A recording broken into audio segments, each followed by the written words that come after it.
Namo Fa. Thank you for joining me for our daily practice check-in. Listen, listen, listen.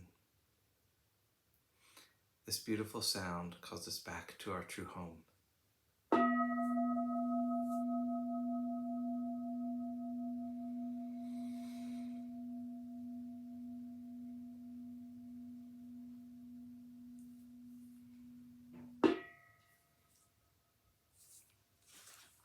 The fifth mindfulness training.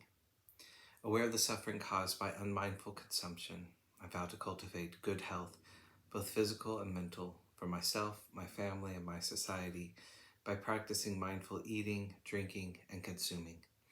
I will ingest only items that preserve peace, well-being, and joy in my body, in my consciousness, and in the collective body and consciousness of my family and society.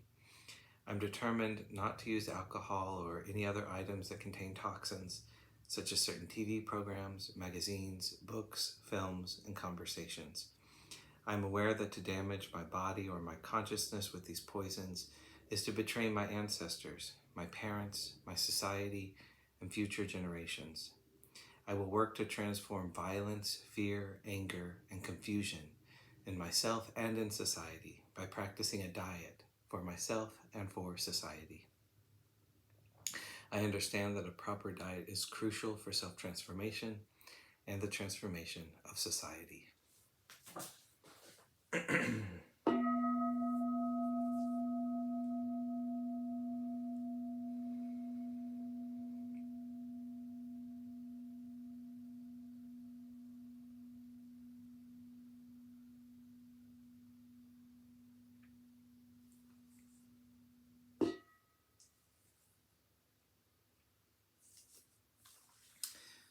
We've been reading Beginning Our Day, Volume 2 by the monastics of Abhayagiri Monastery for our Dharma lessons, and today we're reading A Day Worthy of Veneration by Longpo Pasano.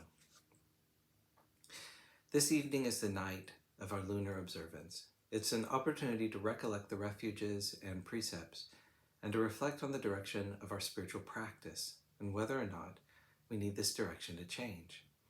In the Thai language, the observance day is called Wan Phra, which is roughly translated as Holy Day, Monk Day, or perhaps Day Worthy of Veneration. As Ajahn Chah used to say, the Buddha made these special days part of our training, and it's not too much for the Buddha to have asked that we observe them, to have regular days worthy of veneration. We do it once a week. Over a month, we get 4 days worthy of veneration and 26 ordinary days, which is a good balance. The problem is that we sometimes treat the days of veneration much like ordinary days. So we end up with lots of ordinary days and not so many days worthy of veneration. The Wan Phra offers us a quiet time, a day for stepping back from the busyness of our ordinary activities. Here at Abhayagiri, we consistently encourage everyone to do that. For instance, we remind the community to refrain from turning on the computers or continuing with work projects. The observance day is a time to step back and keep the mind from being cluttered with these kinds of activities. By truly observing the Wan Phra, we have a regular day set aside for reflection, a day to ask ourselves, what do I take as a refuge? What is worthy of veneration? How well do I interact with the world around me? How might I cultivate virtue and integrity? How do I want to live my life?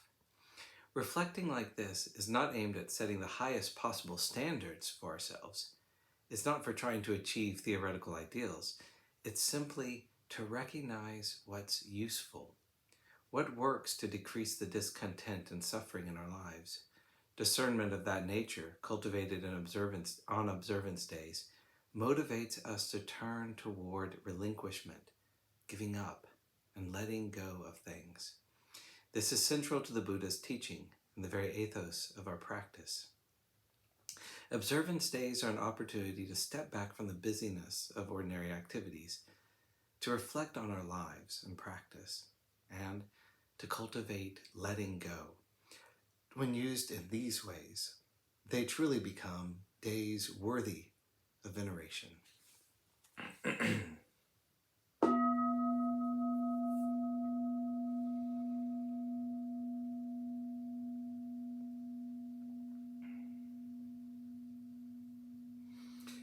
May all beings be well. May all beings be happy. May all beings be peaceful. Namo Adida Pha. Thanks so much for joining me today.